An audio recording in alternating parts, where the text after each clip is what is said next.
Hello,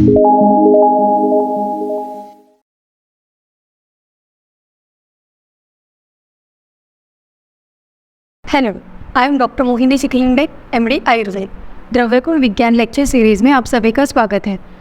आज के lecture में हम रसव इस टॉपिक को डिस्कस करने वाले हैं। तो चलिए शुरू करते हैं आज का लेक्चर। इस टॉपिक के अंदर हम क्या क्या देखने वाले हैं, तो रस की निरुक्ति क्या है, रस का लक्षण क्या है, कितने रस बताए गए हैं, मतलब रसों की संख्या क्या है, पांचभौतिकत्व क्या है रसों का, ऋतु और षड्रस में क्या रिलेशन है, रस और अनुरस में क्या डिफरेंस है, षड्रस जो हम आगे चल के पढ़ने वाले हैं उनके अलग अलग रसों के क्या लक्षण है, गुण, कर्म और अति सेवनजन्य विकार, मतलब पर्टिकुलर रस कोई अधिक मात्रा में सेवन करने के बाद कौन से विकार होते हैं वो हम आज देखने वाले हैं। कोपन एंड शमन ऑफ दोष एंड दुष्य बाय षड्रसास, निर्वृत्ति विशेष क्रम, रसोपलब्धि एंड रसस्कंद, ये टॉपिक आज हम पढ़ने वाले हैं। तो शुरू करते हैं आज का लेक्चर। रस निरुक्ति क्या बताई है, रस की निरुक्ति क्या बताई है, तो रस एक धातु है। तत्र रसगतो धातु रसति अहर अह गच्छति इति रसः, ये सुश्रुत सूत्र स्थान 14 का श्लोक है। रस एक धातु, शरीर में जो सप्त धातु बताया गया है उनमें से पहला जो धातु है वो रस धातु बताया गया है। तो क्या बताया है, तत्र रसगतो धातु रसति अहर अहर गच्छति इति रसः। अहर अहर गच्छति इसका मतलब क्या है, जो दिन रात घूमते रहता है, ऐसा जो भाव पदार्थ शरीर में है उसे हम रस कहेंगे। दूसरा एक जो रेफरेंस है रसरत्न समुच्चय से है वो कि रस मतलब पारद बताया है, मर्क्यूरी। उसमें क्या है, रसनात् सर्व धातूनाम रसेंद्र इति कीर्तिताः, मतलब क्या है, सारे धातुओं को जो खा लेता है, निगल लेता है, उसे हम रस यानी पारद कहेंगे। ये रसरत्न समुच्चय का श्लोक है।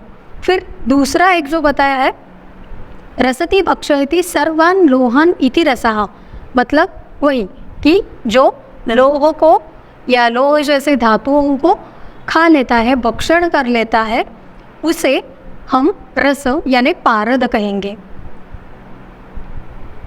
फिर तीसरा एक रेफरेंस है, रस यानी कल्पना बताई गई है। अगर आपने वैशज्य कल्पना, रसशास्त्र और वैशज्य कल्पना में पढ़ा होगा तो पंचविध कषाय कल्पना बताए गए हैं। तो उसमें से पहली जो कल्पना है वो है रस यानी स्वरस। तो उसका चरक सूत्र 4 में क्या दिया है, रस यानी एक कल्पना, यंत्र निष्पीड़िता द्रव्यात् रसः स्वरस उच्यते, मतलब यंत्र से निष्पीड़न करके जो लिक्विड स्टेट में एक भाव पदार्थ पाया जाता है, एक जो पदार्थ मिलता है हमें, उसे रस कहते हैं यानी स्वरस कहते हैं।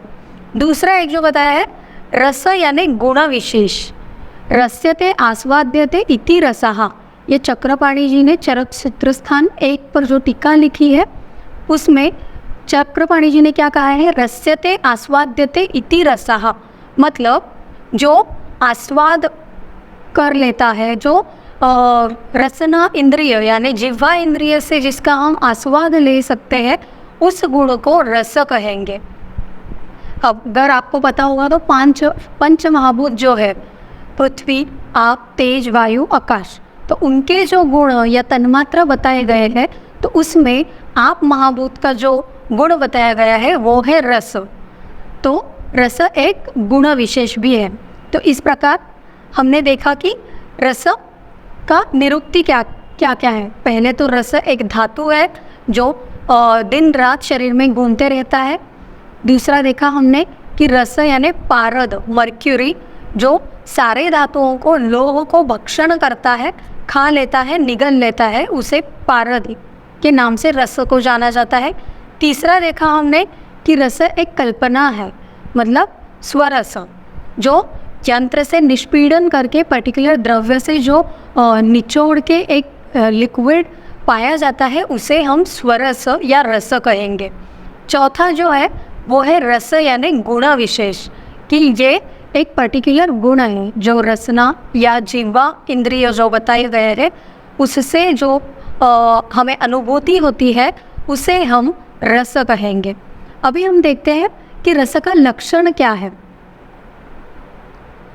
रस का लक्षण बताया है चरक सूत्र स्थान 1 में, रसनार्थो रसाहा, मतलब वही रसनार्थो मतलब क्या है, रसन प्लस अर्थ मतलब क्या है, रसन यानी जिह्वा इंद्रिय, रसन ये जिह्वा के लिए पर्याय आया है, अर्थ यानी एक ज्ञान होने के लिए जो पर्टिकुलर एंटिटी होती है, मतलब जिह्वा से हमें जिस पदार्थ का, जिस गुण का हमें ज्ञान होता है उसे हम रस कहेंगे।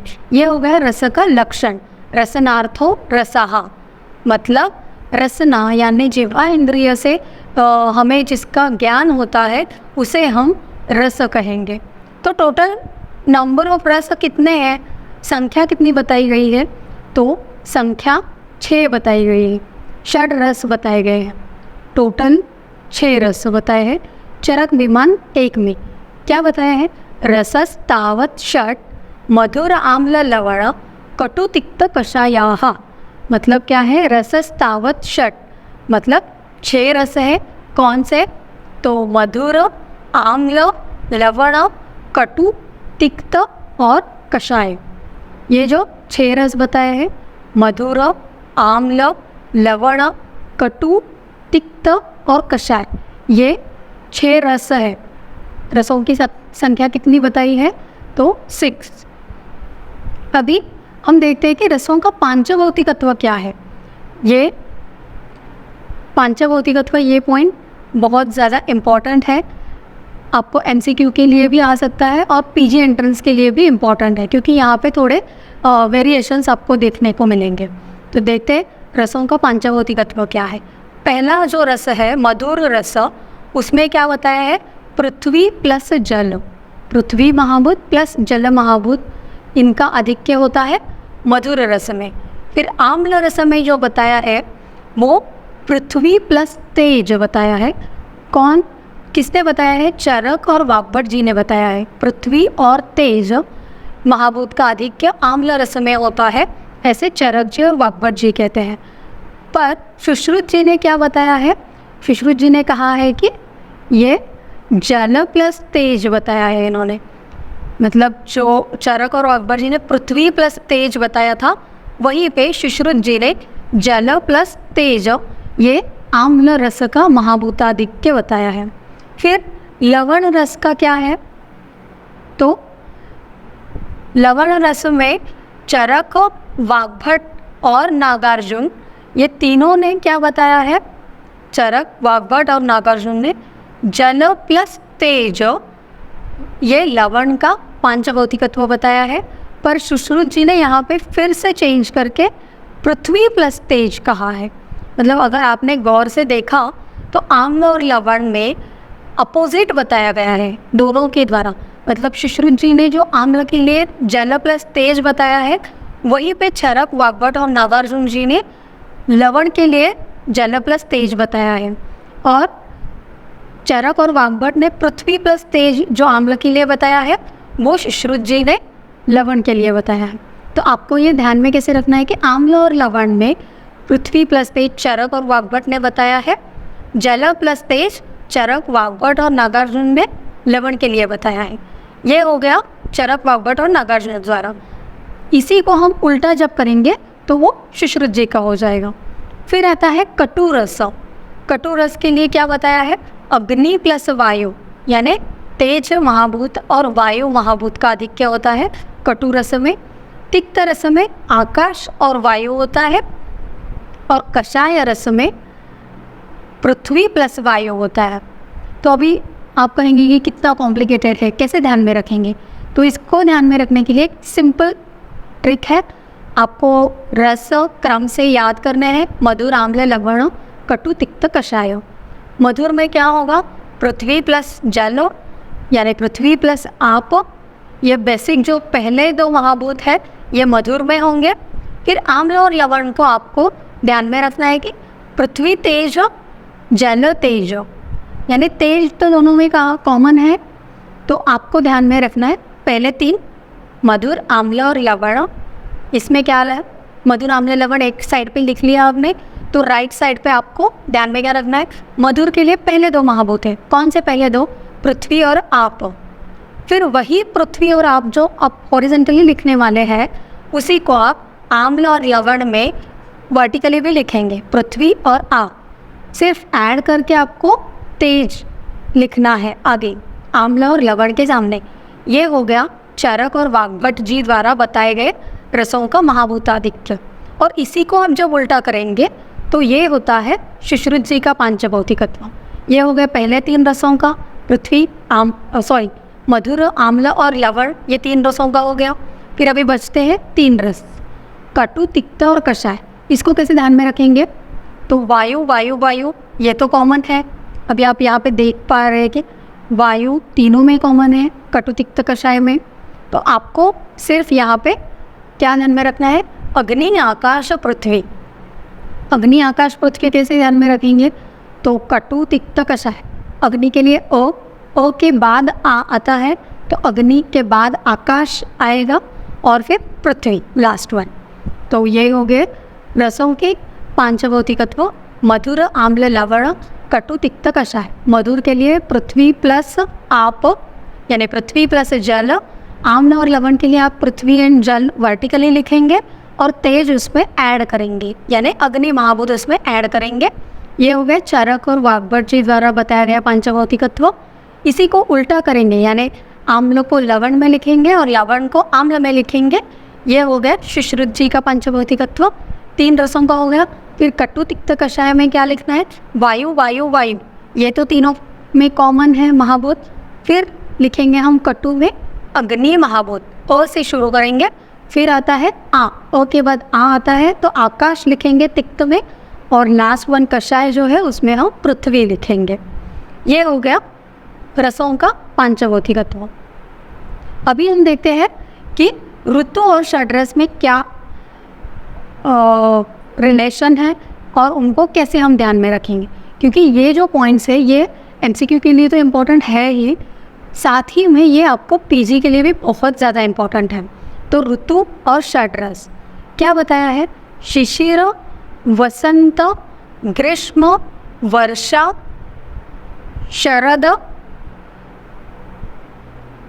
और हेमंत। ये हो गए 6 ऋतु, शिशिर, वसंत, ग्रीष्म, वर्षा, शरद, हेमंत।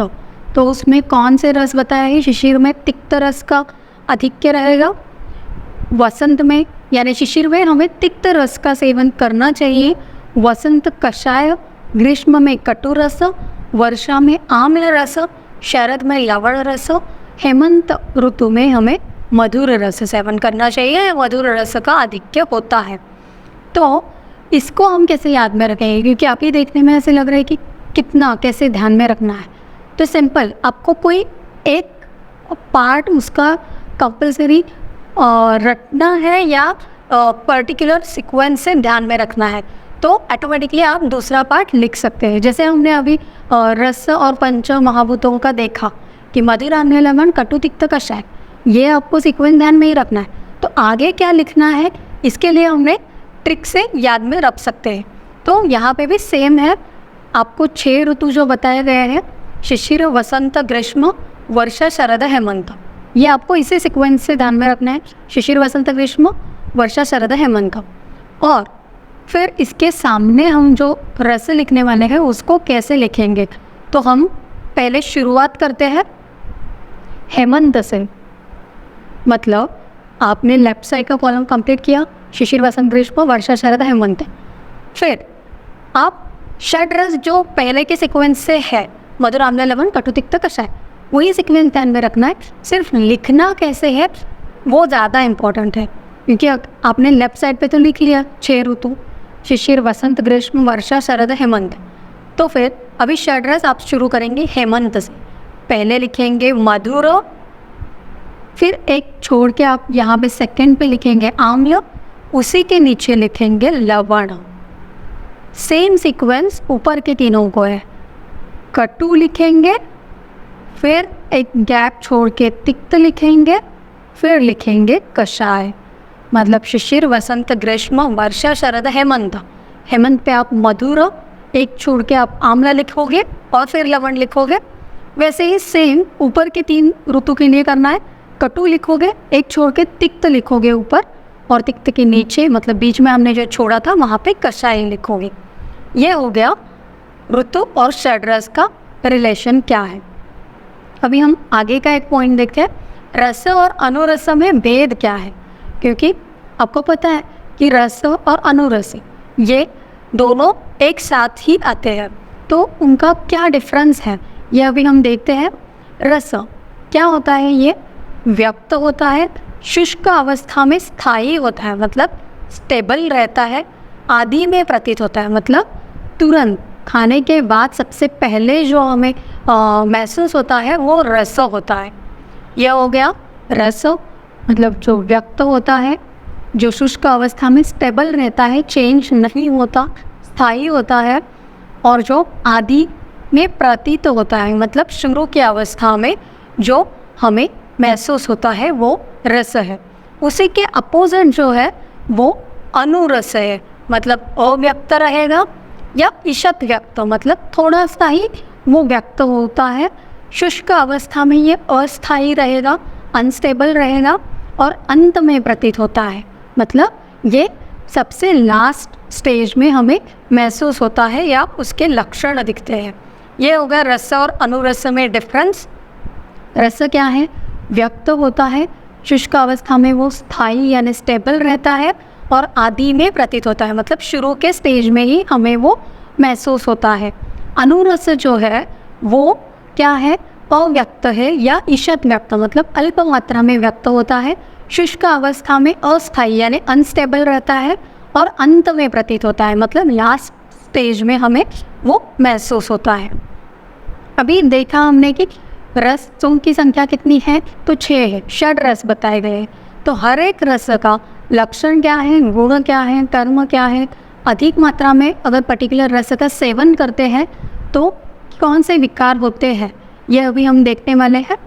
तो शुरू करते हैं। और अगर आप द्रव्य गुण का लेक्चर सीरीज ज्वाइन करना चाहते हैं तो मौर्या पब्लिकेशन ऐप पर आपको ये द्रव्य गुण लेक्चर सीरीज़ अवेलेबल है। अगर आपको ऐसे ही हर एक द्रव्य के बारे में डिटेल नॉलेज जानना है, आपको पढ़ना है, हर एक कॉन्सेप्ट आपको क्लियर करनी है, क्वेश्चन पेपर कैसे सॉल्व करना है, या किस पॉइंट पे किस प्रकार का क्वेश्चन आएगा और उस पर हम कैसे आंसर करने वाले हैं, या कुछ ट्रिक्स होते हैं, क्योंकि इतने 100 द्रव्य ध्यान में रखना it's almost next to impossible, क्योंकि इसमें बहुत ऐसे छोटे छोटे ट्रिक्स होते हैं कि कैसे उनको ध्यान में रखना है। न्यूमोनिक्स होते हैं, या पीजी एंट्रेंस के लिए भी ऐसे कुछ पॉइंट्स होते हैं कि जो आगे चल के आपको इम्पॉर्टेंट होने वाले हैं, या आगे चल के आपको वो पॉइंट्स बहुत ज़्यादा यूज़ में आने वाले हैं। ऐसे वही के वही अगर हम पढ़ते समय वहाँ पे हमने नोट डाउन किया कि ये पीजी एंट्रेंस के लिए इम्पॉर्टेंट है, ये एसईक्यू के लिए इम्पॉर्टेंट है, तो आपको पढ़ाई करते समय वो इजी हो जाएगा। इसीलिए अगर आपको ऐसे आसान तरीके से और निमोनिक्स ट्रिक्स के साथ question paper solving, doubt session, इस सारे आपके जो कॉन्सेप्ट्स हैं वो पूरे तरीके से आसान तरीके से क्लियर करके आपको अगर एग्ज़ाम देना है और द्रव्य गुण का नॉलेज गेन करना है तो आप द्रव्य गुण लेक्चर सीरीज़ ज्वाइन कर सकते हैं। द्रव्य गुण लेक्चर सीरीज़ ज्वाइन करने के लिए आपको मौर्या पब्लिकेशन ऐप डाउनलोड करना होगा, और लिंक जो है ऐप डाउनलोड करने के लिए Android link and iOS link, दोनों भी लिंक अभी नीचे डिस्क्रिप्शन बॉक्स में होंगे। और अभी डिस्प्ले पर एक नंबर आपको दिख रहा होगा, उस नंबर पे भी आप कांटेक्ट करके द्रव्य गुण लेक्चर सीरीज़ ज्वाइन कर सकते हैं और हमारे साथ जुड़ सकते हैं। Thank you.